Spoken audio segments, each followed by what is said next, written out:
Are you ready for the heavyweight championship of the world? Are you ready? Hey, welcome to Unanimous Corner, bringing you another episode of Unanimous Decision. And today, who we talking to, Bill? Like I always say, we got a good one today. This man, he hails from Detroit, Michigan, and made his way out east to New York City. He became a part of Bad Boys, Hitmen, which is their in-house production team. Today we got Jeffrey J-Dubs Walker. Ladies and gentlemen, let's get ready to rumble! Hey, J-Dub, you ready to step in this ring? Yes, sir. Yes, sir. Yes, sir. Let's Go. Let's do it. Let's do it. Welcome to our platform and in this corner. It's been a long time coming. Yeah. I know you're a busy guy. First off, we want to thank you for giving us your time. I know you're a busy man. But first, thank you so much for blessing our channel with your presence. Thank you for being a pioneer in this music industry. You are the epitome of a true musician. So we want to go ahead and give you your flowers right now. Thank you. Thank you. So Thank you. Like Barry said, we're gonna go ahead and start this on up. So we've done a little research, reading, watching. I know that you started playing the piano at an early age. Even went to the great Miss Clark school. You had interview and everything.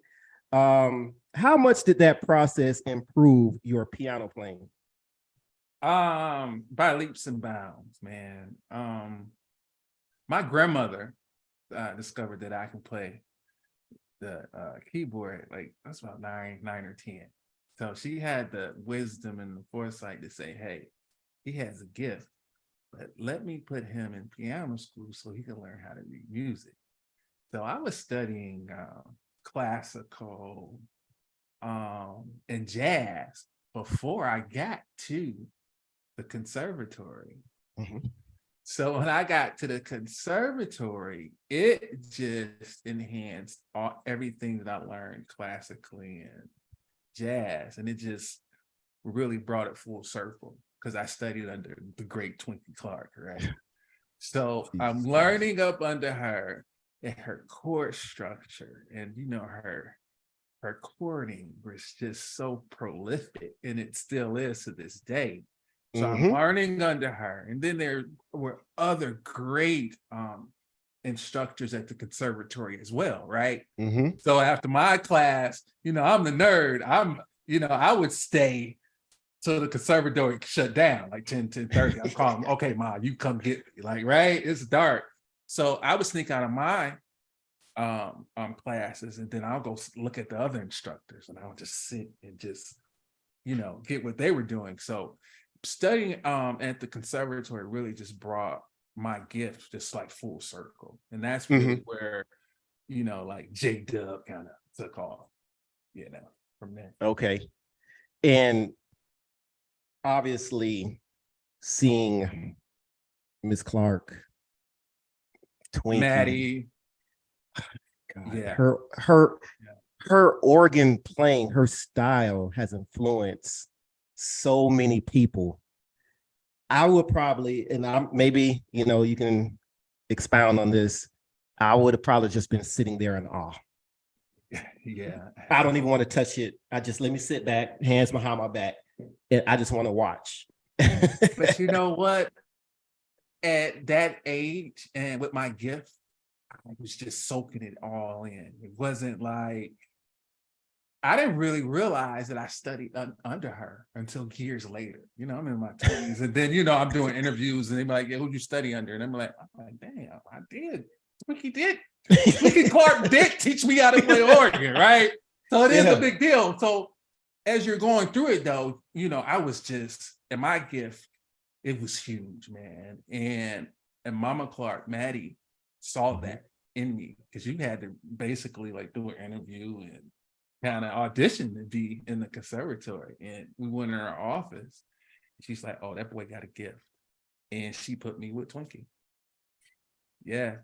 So Maddie saw the gift immediately. She's like, oh yeah, that boy got a gift, and put me with Twinkie Clark. And eventually you would be able to kind of like capitalize on that gift. So I want to bring up when it comes to the Hitmen, you all had a unique style that you guys brought to the table. Yeah. What was the process like when finding out which producers were worked with specific artists? Yeah, that's dope. Great question. During that time, I got signed with 97. I'm a Hitman like 97. So that's when we Killing Radio. So how it was set up, we would have a chart, right? 112, Total, Biggie, duets, Mace, the Locks, Mace, whoever is working, right? We have a list and we have a schedule. And at the beginning, we had like a manager. Her name was Francesca. Rest in peace, Francesca. She was awesome because somehow she was able to coordinate. Her job was to manage all of us, and she was awesome. Somehow she managed, like, for example, me and Dent would be on a Faith record, right? So we have that schedule in the B room. That's the MIDI room. And then maybe Mace might be working with D-Dot and Nasheen in the B room. And then 112 would be in the SSL room with Ron Lawrence, and Chucky, And then after that, after each session, then we would say, well, J-Dub and Dent is in town. Have J-Dub and Dent go over there and do Mess with Faith, or 112's out, right? So we were always working on everybody's stuff. So it was like, we go in the MIDI room and we bang. But at the end of the day, you never know where that track would end up. Yeah. And which Hitman would touch it. But I was always the one, I touched everything that came out of there when I was there. Everything. I touched Ron's, Chucky's, Stevie's, everybody, Timberland stuff that came through there. Pharrell stuff that came through there. Anything that came through there, I was the music guy that Puff would call. Say, okay, we're mixing, dub, come on through. It's time to do the dub. Overdubs. Wow. Back then it was called overdubs, but now it's called co-production, right? I'm going in, I'm putting ideas down, I'm laying it down. So I was that guy. So I was the finisher. There. So I basically touched everybody's stuff. I had that blessing because of the training, right? That I had, way years before that. I'm 16, I'm 13, I'm 9, 10 years old perfecting the craft before I even knew a Puffy or knew that I was going to even do this. Because I came up in Detroit, in the church. I'm playing for everybody. I'm straight. So I'm thinking I'm going to be like playing for John P. Keys or something. I'm good. I got the church gig. I'm fine. But God was like, nah, I got something else for you. So I'm going to take you somewhere else. And take you, put your gift in front of great men. Because my grandma would always say that. She's like, your your gift will make room for you and put you in front of great men. So she was right. It's fun. What's funny is going back to Detroit, we interviewed one of your Detroit natives, Marcus Devine. Love Marcus. He said, same thing, started in a church, which many, I always say this, I'm sorry, but if you hear great soul singers, you're going to hear the soul from church, straight musicians from church. That's just me. I could be wrong, but that's just where I hear it. It's a fact. I mean, so it is what it is. I'm sorry. That's just me. But I know that there have been gospel artists, gospel producers, gospel just the overall person in gospel who has basically cemented their styles that others have copied from, or They've birthed a lot of people, such as Twinkie. She's responsible for a lot of organists and people behind her. Yeah. Who, if you had to say, you have a Mount Rushmore of gospel figures, we got 4. Who are your 4 gospel figures who would be on your Mount Rushmore, whether it's a singer, choir director? Oh, that's easy. That's easy. Whoever. Maddie Moss, Clark. Yeah. Okay. Twinkie Clark. Richard Smallwood. Classically trained. And Hawkins. Yeah. Walter. Yeah. Walter Hawkins. I mean, come on. That's the record for the quickest Mount Rushmore. You've thought about this before? That's the quickest anyone is named their Mount Rushmore. So obviously you put some thought into that. I grew up in the church, man. Yeah. And so it's just fluent with me. I'm fluent. Let me throw out 2 names who you did not, because that whole Love Alive series. Okay. That's why, right? Okay, so say more. So we're here. Exactly. Okay. I think I'll say 3 names who I want to throw at you. Andre Crouch, James Cleveland, and Kirk. Okay. Kirk, to me, are they Smallwood? Okay. Are they knocking on that? Oh yeah, definitely. Okay. Because you said Kirk, I'm thinking Richard Smallwood, right? Mm-hmm. And who else did you say? James Cleveland. James Cleveland. I mean, of course, that's Hawkins. So it still is on that level, So yeah, no doubt. And because if I have more, the next one would be, of course, Thomas Whitfield, the great Thomas Whitfield. His chording to this day, a lot of people don't know, like Tommy. Yeah, everybody know Tommy. Say Tommy. And somebody to play keys because he's influenced. Like he had that style that influenced us all, man. Heavy. Yeah. So definitely, those cats. So J-Dub, you worked with this more towards R&B. So you worked with Tank early on. Yeah. So how different is it to produce music for an artist that's a producer versus an artist that's mainly focused on singing?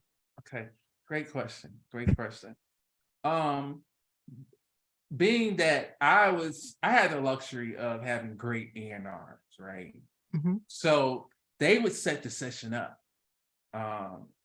With Tank, it was funny because Barry didn't know what to do with Tank at first, right? They played me this stuff and I said, no, give them to me. And because I heard the church, right? Yeah. I knew there you go that if I had the opportunity to take his voice in the studio, what we could come up with. And that burst slowly. You know what I mean? So, and to the day, and to this day, hands down, I think that's one of the top R&B songs, baby making songs of my generation. Slowly. It sounds like that's slowly. It sounds like every producer should have some A&R skills to some degree, because I think that's what kind of helped you in that situation. Yeah, because my ear. Yeah, I know what singing is, right? Yeah. Came around the Clark sisters. I mean, if you ain't singing at that caliber, really, like, okay, get out of here. Really, that was that. To this day, it's kind of my mindset. That's why I really don't produce vocals too much now, so I don't have the patience. Yeah. Right? Okay. Singing or you not, get up. I can't do that. Yeah. Right. So your bar. Yeah, look at it's Tank, okay. It's Kelly Price, it's Faith Evans, it's Clark Sisters is up there. Yeah, it's up there now. The Boys to Men. Yeah. Right. So Tamia, it's like I'm not really working on. You're not going to see J-Dub production on too much, nothing less. Yeah. Singing. Yeah. And it's a reason. Let me ask you: is that you at the beginning of Slowly? The keys that comes right in. Slowly was one of my favorite records to produce because I was able to play all the instruments live. So I played every last instrument, the drum, the piano, the B3, the bass, the guitar, everything was live. So that's the first thing. That little run at the beginning of Slowly is what underrated record. By the way, that's the first thing that's caught my, because I'm a piano guy. Yeah, so that's the first thing that caught my ear on that song. The song is beautiful. Yeah, that beginning, that opening piano run. Yeah.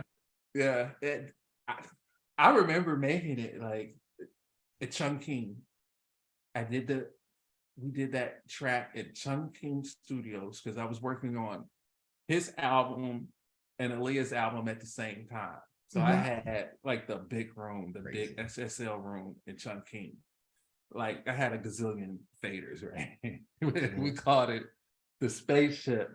I'm working on his album and Aaliyah's album, and it just came to me, man. It was a piano in there, and I said, because I had a metronome going, and it just came. And it said, boom, boom, boom, and I just, to the metronome, I laid the piano down, went in and laid the drums, and after that, I put the B3 down.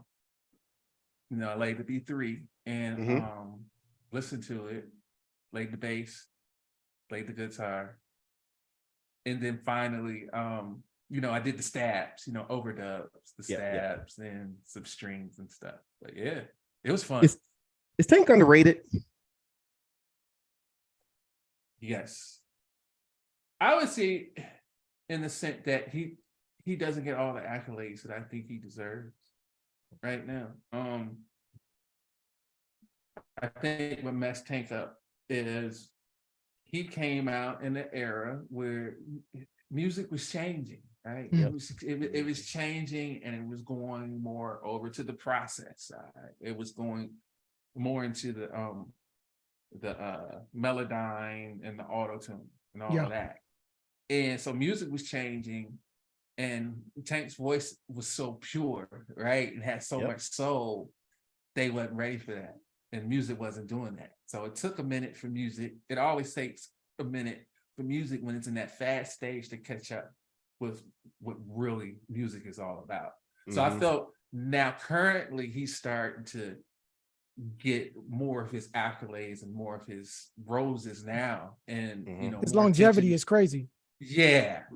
So it's for him, it's all coming full circle. Because he's a true singer, right? Yeah, he does R&B music. He's really not into the fad, so he was able to live long enough to weather music changing, and now it's come full circle, and now he's benefiting from that. So that's a blessing.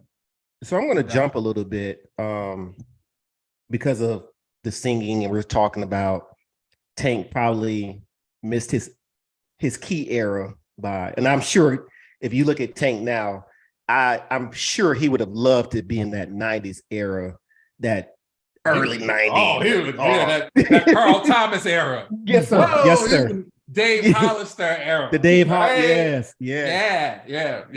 I'm sure it would have been crazy. And we would have loved him, right? Yeah. Yes, absolutely.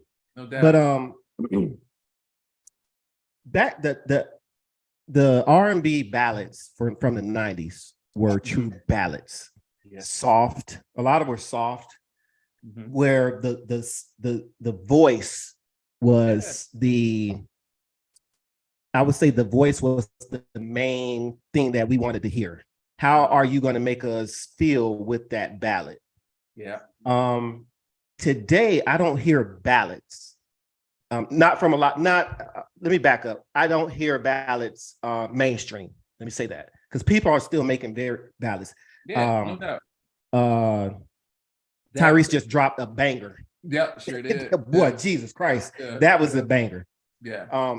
But unfortunately, because of that type of singing, they're not, the record execs and labels, they're not pushing that kind of sound, that big voice, that sound. Yeah. Has the creativity, do you think the creativity has changed, or is it just that's not the sound that they want to promote? That's a great question. That's a great question. The creativity has changed due to the fact that we have technology now, right? Mm-hmm. In the 90s and the time that you were talking about when we were making ballads, and it was about baby making music, right? Yeah. And making Mm-hmm. girls, we about to put this on so we can get, Yeah. it was all about that, right? Okay. Feeling, you know. Mm-hmm. How you got that feeling? You had musicians. You had musicians that would go in there and we would lay the keys down. Ain't no auto-tune. What is that? We lay into the drummer and we gonna lock. And if it's off in some sections, it's on some sections, and we go and we vibe. And from that gumbo, from that, you have a feeling. Because music is spiritual as well. So you have those emotions, all of that on tape. And it's a difference, but going to tape and digital is a big difference. You have that, and tape captured that. So that sound alone, the music was the canvas for the artists and the songwriters to write to. You know, and it was different times, and it wasn't all about Instagram and Facebook and all. And you had to. We were getting some still read magazines, getting our information, right? So it took a while. So we had time to really think about what we were writing, and we laid it down, right? So it was a process, and it took time, right? Some days I'll be on the piano track maybe for a whole day, laying down keys. You know what I'm saying, on the song, just getting it right. Then the next day, you know, Mario might come in and lay down the drum track for a day, just getting the drums in pocket, right? It's a process. Yeah. And we were allowed to create that magic, right? Yeah. Where you put those songs on today and it'll give you a feeling of nostalgia, right? Like, damn, that shit just feel good. And it's back in the 90s, you know what I'm saying? But it feels brand new because we had time to create that. Versus today, you have the technology where you can pull up a DAW and you can press a button or two, and in 5 minutes, you have something knocking, right? But it's generic in the sense that it's really just something that you put together and you really put no feeling into it. It's no nuance in it. Everything is like a computer, you know? Yes. So how you take technology and combine them in, you know, the best of both worlds. And that's what it's all about with music. Well, at least that's my mindset. I take the best of both worlds. And being that I'm a musician, it's just not fair. I'm just having a good time. So I'll go in and I'll take a loop. That's what I come from, dissecting a loop. But they make it so easy now. And you dissect the loop and you play something on top of it. And how you make it your own, you don't quantize what you play on top of it, right? It may be a straight loop, but you take the quantization off. And if you got a bass line idea, lay that bass line just how you hear it. Just lay it down. And even if it's off, you'll find it will create a feeling and a vibe that will give you some of that, you know, what's lacking, you know, in today's music. No doubt. The live session that you did on with the live instrumentation that you did on Slowly would have never happened today. Like it possibly would, but you have to go out of your way to do something like that. Like you said, everybody kind of relies on the digital. It would never because happen. It's at their disposal.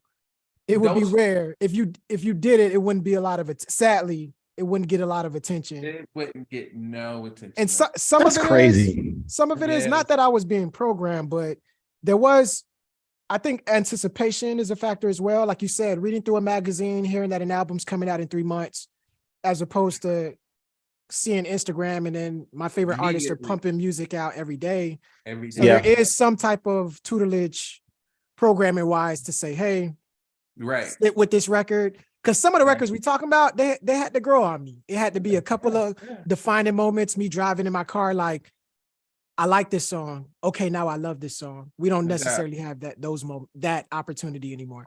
Exactly. You mentioned her already. I want to bring up Aaliyah. So you produced 2 tracks on Aaliyah's 3rd album. Yeah. Any fond memories of working with Aaliyah on her final album? Australia. I mean, it's so many because we recorded that album in New York, LA, and Australia, right? So it's like when you say memories, I got memories in New York of when we're working and the whole studio, the power goes out in the whole studio, right? And mind you, we're working on one of the biggest artists at that time, Chun King Studios. We rent out the whole studio. So we're working like the whole campus there, and the lights, the power just goes out. So imagine you're the owner, right? You got Leah. I'm like, so it was cool. He came, got us, and it was a bar like right next door. Got us wasted for a few hours, and by that time they fixed the power, and we went back to work. In good spirits too. Yeah, so, that was fun. And then shit, every day in Australia was just so much fun. Aaliyah would work during the day and she would come to the studio at night. So my sessions with her would be in the evening. She would just be getting off set. And what we would like to do, we would like to have a drink before our sessions and talk. And she has so much to tell me about, shooting the movies and shit. So we really bonded during that time. And she was just an angel, man. She's regular, just sweet spirit, but she was her work ethic was hands down, Yeah. I mean, to be shooting a movie and record that album, it was crazy. So we would sit down and chill for about an hour and a half, and then we'll get to the music, and then it was then the sessions were smooth. None of that divish, the diva. I was like, yo, we need to change this. Oh, okay. And a lot of times she would hear it before I would. Yeah. Or you would have to be like, okay, come on, baby, it's good. One more, let me get one more. So you would always have to let her do a few more. Yeah. Okay. But, I mean, but why not? You just got more great takes. To choose from. Yeah. So back then we would comp the vocal. So we would do 4 or 5 passes, right? But at the 3rd and the 4th pass would be great. But we would always just get more just to have it, because we, back then when you're dealing with a caliber of artists like that's really about their vocals, it's always good to have extra passes. Because as a producer, we might hear another pass like she said and I right here. So we would comp and I'll split it up. It's just intricate things that you can do when you have, great artists who about, their craft. You got so many passes. But as you can see, we are we are a little more focused on the R&B. That's Barry and I love R&B. I think rap R&B. Rap gets a lot of pub right now. It does. Yeah. But for us, it's all about R&B right now. Yeah. So that's why a lot of our questions are R&B focused. Barry, I'm going off script. Sorry. No, go ahead. But I have to know this. These songs I probably listen to at least 4, 5, 6 times a week, at least, maybe a day. It depends on how I'm feeling. And I'm going to probably rewind them or play them back again and again. Right. Can you please just give me a little insight of either whether you produced it or if you were in the room or just something about these 3 songs? Carl Thomas, Hey Now. Because he's not even really saying a lot, but he's saying a lot. He's not saying a lot, but he's saying a lot. Yeah. I love that record. Throw It All Away, 112. That's I probably listen to goodness. And Summer Rain, back to Carl Thomas. Can you just give me just a little insight on those 3 songs? Like the creativity, how was it? Just something. I just need to know. I'm sorry. Okay. You broke out on after Carl's song. So what were the other 2? Go ahead, Bill. It was Hey Now, Summer Rain, and Throw It All Away. Okay, well, Summer Rain, I think DJ Rogers wrote that. DJ Rogers, and DJ Rogers is a great friend of mine, songwriter. I just know that DJ Rogers is a hell of a songwriter. So that song coming from him, it's something that he would sing. So and he and Carl have like that great chemistry because they're both singers, right? They're both soul singers. And DJ is definitely a soul singer, so he wrote that and it seems like it blew up overnight because Carl was working on his projects when I was probably a lot of times working on other acts, right? So I didn't really get a chance to touch Carl's project like I wanted to, but I know I got a record on him. I forget what. But so yeah, we did get to do a record that came out. And then we have, more records like we've done in my vault. Yeah. But all I know, it seemed like Carl just blew up, man, fast. Because I'm working maybe on Faith's album and I'm doing something maybe over here on 112 while he's working.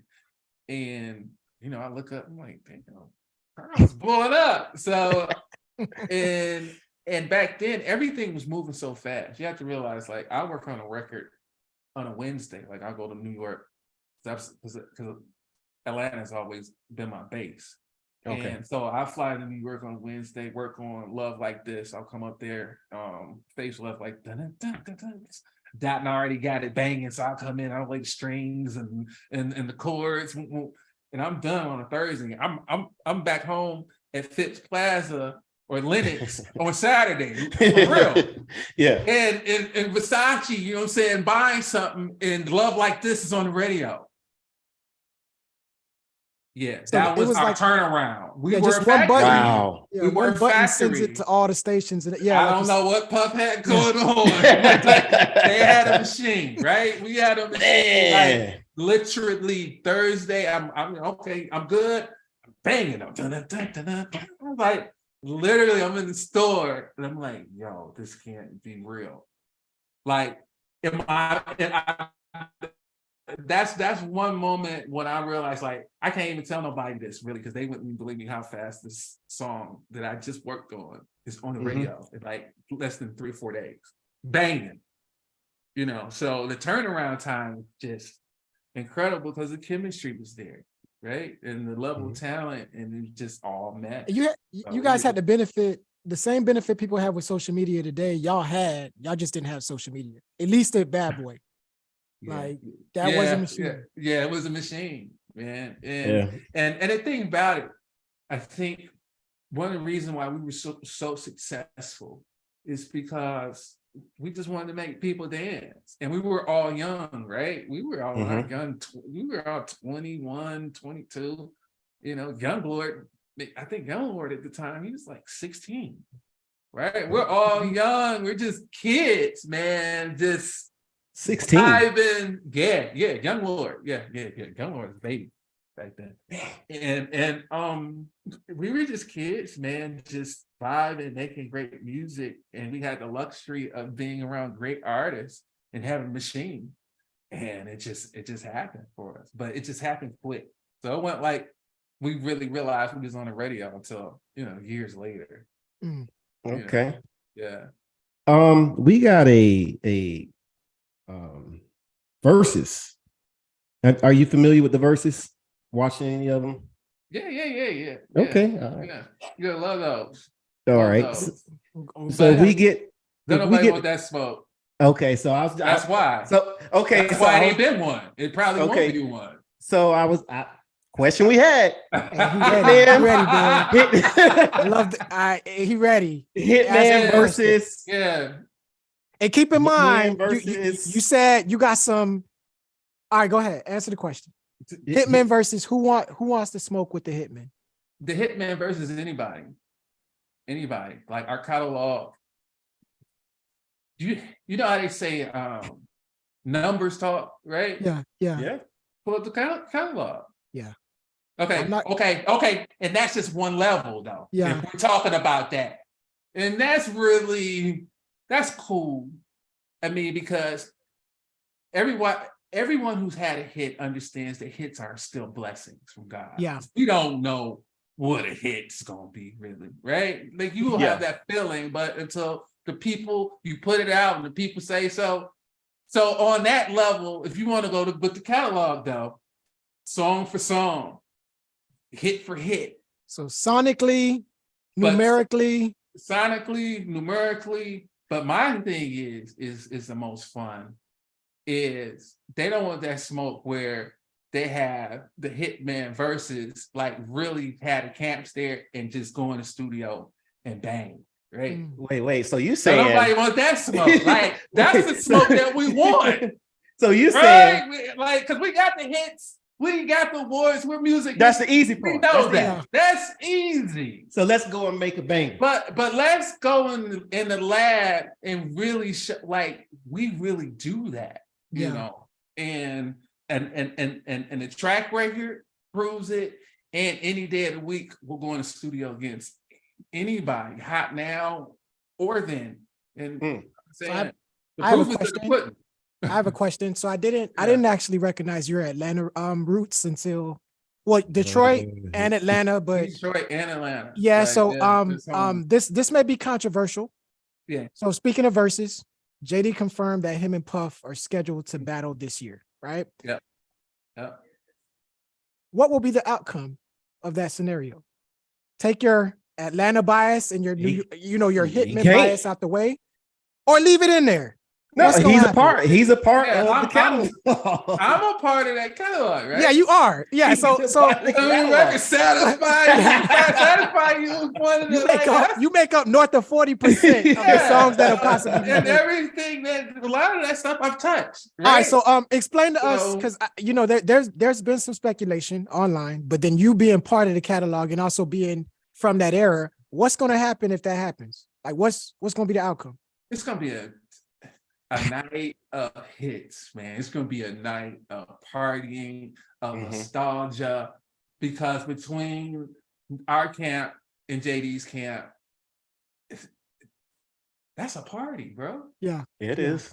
If you could only play 2 catalogs in a party, right? Yeah, and it was good to go. Bad Boy and So Def. Yeah, and the thing is, though, we influenced Bad Boy, the Hitman. We influenced JD so much because I come from the camp that Brian Michael Cox started out his career. See, Brian was an intern when I was already with Bad Boy. I already got hits on the radio, but my sound was at Noontime, right? My sounds, like everything, Noontime was on a big part because of my production, me and Dent. So that's a whole nother story. But Brian Michael Cox came, and my influence was so strong. I was the R&B man, but I left. So that space was wide open. So everything that Brian Michael Cox was doing at that time, they would call me from the studio like, damn, that's your sound. I used to use a smooth sound. It's a little mood sound. But I took it as a compliment. I was like, yo, that's dope. You know, homie. And he ran with that, right? So he became JD's right-hand man. So everything JD did, especially musically, Cox touched it. Right? Cox is like a protege from me and my sounds from there. So your fingerprints are on everything. Yeah, so my fingerprints are on a lot of that stuff. Yeah. Right? So go back to that verses, it's going to be us. It would be Bad Boy because I influenced a lot of the shit that he's going to play. Yeah. Like R&B, you know what I'm saying? A lot of the sounds. Yeah. And music producers, they know. You know, and the thing I would look forward to, I like the way you answered it, and I think it just the way you answer it also kind of like points out how that era, I think that's like the first time we started seeing that hip hop could possibly transition to gold music, like classics. Because you play those songs today, those songs still get played in clubs today. You know, so to this it's day, timeless. the kids still dancing, right? And we could play 6 Degrees of Separation with the Hitmen on like everybody from that era. You know, so it's like that's just kind of like that's a testament to y'all greatness. So Great. shout out with that. We're humble. Now I love the answer, and I agree with you. So yeah, it's just gonna be a great night of hits, though. Yeah. But yeah, A long night of hits. But I'm definitely going with the Hitman that night. I'm going with Puff, so of course. Whatever you could do to like push them in the right direction, because I think the fans have been waiting on that. And if you're working on it from the background, just make that happen if you can. Man, it would be a great night. I mean, because I think that's the closest that you'll see, you know, for a minute, unless, you know, the people just start asking for it, where the Hitman is all on stage versus, and we do that. Yeah. You know, that's what I want to see. And I think it's definitely entertainment. Like the people want to see that. They would love to see how we get down in the studio. Yeah. On the verses too. And then the best producer, and we come out with y'all made, what we made, and see and let the people. You know, that'd be dope, man. Puff and JD did that back in the day for like MTV Music Awards or something. They put them, hey, you make a beat, I make a beat, and let's see who makes the best beat. So that was kind of like an early form of verses. What you're talking about, go in the studio and see who could make the best hit. I would like to see that, actually. That would be fun, man. Yeah, you know. Oh yeah.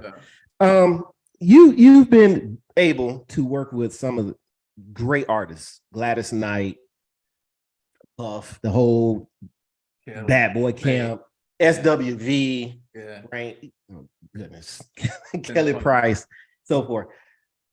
Has there ever been a time where you sat back and was just in awe, like starstruck, Twinkie, anybody? Gladys Knight. Yeah, makes sense. Neither one of us. Oh my God. Yeah. And what blew me away was she was so humble and so producible. Yeah. It was like, yo, Mom, can we do that over? Yeah. Or she was like, let me do that. You know, but the pros and the stars of her caliber, they always correct themselves, right? Okay. Let me get it again, right? But even if I had to, you know, ask her to do something again, it was like, no problem. No, it was just, she blew me away. Like her spirit just blew me away. So, and I recorded her at her home studio in Vegas. And she just was so sweet. And we recorded here in Atlanta at Icon Studios. And it was just, man, it was just easy. So yeah, I was definitely starstruck. Yeah, I probably would have walked in, like you said, starstruck. Yeah. I mean, it's funny because we get starstruck just every time interviewing, you know. Every time for me. Every time. I don't show it. I mean, because sorry, Barry. What it is, I think, when you listen to artists that you grew up listening to, even just the people behind the boards, you know, yourself, the stories that you guys have makes, I mean, we keep wanting more. I think when we interviewed the Whispers, you know how many dances that I've gone to, like in middle school, high school, where Rocksteady came on. Come on, the Whispers. Come on. Well, Rocksteady, it's Rocksteady. And to this day, you put it on and you jam it. To this day, bro, 2023. Yeah. 2023. And it still would get the people moving. Right now. So, yeah. No doubt. I understand about the start. I get it. Yeah. I get, but because from that era, right? That's an era, Gladys Knight, Whispers, Frankie Beverly and Mays, all those cats, Isaac Brothers. You really had to perform, right? Yeah. And you really had to write songs. And you really had to have a hit. Yeah. Oh no. You had to sing. Certified hits, certified performances, or you wasn't hitting. Like, and the cool part, like you said, Gladys being humble, I think to make it in this industry for as long as they have, they've always been receptive to new producers. Like when you look at the Whispers and Babyface, Gladys with you guys, it's just when we did the math with the Whispers and we kind of like tried to like time their success from a decade perspective, bro, that's like 60 years worth of greatness, you know? That's so incredible. How do they do that? yeah. Yeah, they're humble and they allow themselves to be produced. Mm-hmm. And, well, let's look at the Isley Brothers. Look how they did a lot of their own music, but then remember, you know, Kelly, we can kind of keep a name out, but he basically helped reinvent them for the 90s. They allowed themselves to be produced. Yes. At the end of the day, and that's what it's all about. You know, as artists need producers, right? They don't know that they need that as much. Yeah. Because with technology, it allows them to go in, hit a button, put it out. Oh, I'm the greatest. Right? When if they allow themselves, give themselves some time and be produced technically and by producing, and we bring things out of the artists that they don't know that they have in them. Right? Yeah. That's why those songs sound so great. Even when they switched up, they got Whispers got with Babyface. This is what I do. Oh my God. I'm done. You put that song on right now, it's over. You can play that all night. Like, come on. They allowed themselves to get with a producer. Babyface wrote that joint and said, man, they would sound good on that. Yeah. And they sound good? But you can hear Babyface on it, right? Yeah. You can tell Babyface demoed it, and they did what he did, but took it, you know, and he was in there, I'm quite sure, telling them bop, bop, bop, bop, you know. So that's what it's all about, man. So with that being said, the producer hears certain things that I think that'll work for this person. That may work for that person. So you have a chance to create an entire album with one artist, whether past, present, I don't care if it's Smokey, Stevie, or her today, or whoever it is. Who would you choose? Yes, sir. That's rough. Oh my God, that's rough. Marvin Gaye. Whoa. Whoa. We would have fun. Because sonically, where I am, soulfully, his spiritually, his energy, how he approaches a record, that would be incredible, bro. You know, to have someone, so that would be him. And the good thing, you are a true musician, and you're going to give him all true sounds. Everything, all that. Marvin will allow himself to be produced, I think. Yeah. Oh yeah. See, you know, I watched the tape. I'm one of the producers that I'll sit back and I'll study Marvin's tape, the Earth, Wind and Fire's tape, Isley, but you know, and he's very eclectic, right? Marvin's was. You think Prince was something? Marvin was. You know, if you sit down and talk with him, like you had to be a savvy interviewer to really get Marvin down because his questions, you would ask him something, he'll be talking over you. Like, and he'll answer the question about 3 or 4 different times, but over you, right? Just playing. Marvin was something else, man. But you can hear it in his music, right? When you listen to his music, it's something that come off of it. They give you a spirit that's not. Y'all know what it is. I tell you, it's that soul music. I'm telling you, it's that soul. It's soul. It's spiritual, man. That's why you feel that. And Marvin was a spiritual cat. So yeah, definitely, it would be Marvin. We would have fun. So, J-Dub, I'd be remiss if I didn't bring this up. I like when I think with the producer route, like I told you, these are the interviews I love the most, which are the producers and the writers. I do think you guys are able to think outside the box on how to be creative within the music space. So you've been able to branch off into different areas of producing and scoring. And I don't feel like we see a lot of Black individuals going into scoring. And I'm big on film. Yeah. So I want to bring up Where the is House of Pain and Meet the Browns. You were able to kind of score some of those projects. How did the Tyler Perry connection come about? Well, that came from longevity in the Mm. game, right? And building relationships. I was just blessed that kind of, you know, back in our day, it wasn't social media and a lot of that, right? So your calling card was your work. Mm-hmm. Yeah. I was known about my work. You know, I didn't really have to hit the buildings. I didn't have to hit the A&Rs or any of that. You know, because we had a team, we shop our track. So that was my calling card. So my relationships have always been A1, you know, with the execs, right? So after 2005, 2006, music has started changing, right? I had more hits than most. You know, I really did it on both coasts. I did it here on Bad Boy, I did it with Barry on the West Coast. And music was changing. And I'm a musician, right? I like to be challenged. And it wasn't challenging for me anymore. And if you look back in hindsight, I had a good decade or plus run, right? And that's rare for a producer. Like I stayed with work for good 10, 15 years just straight, just work.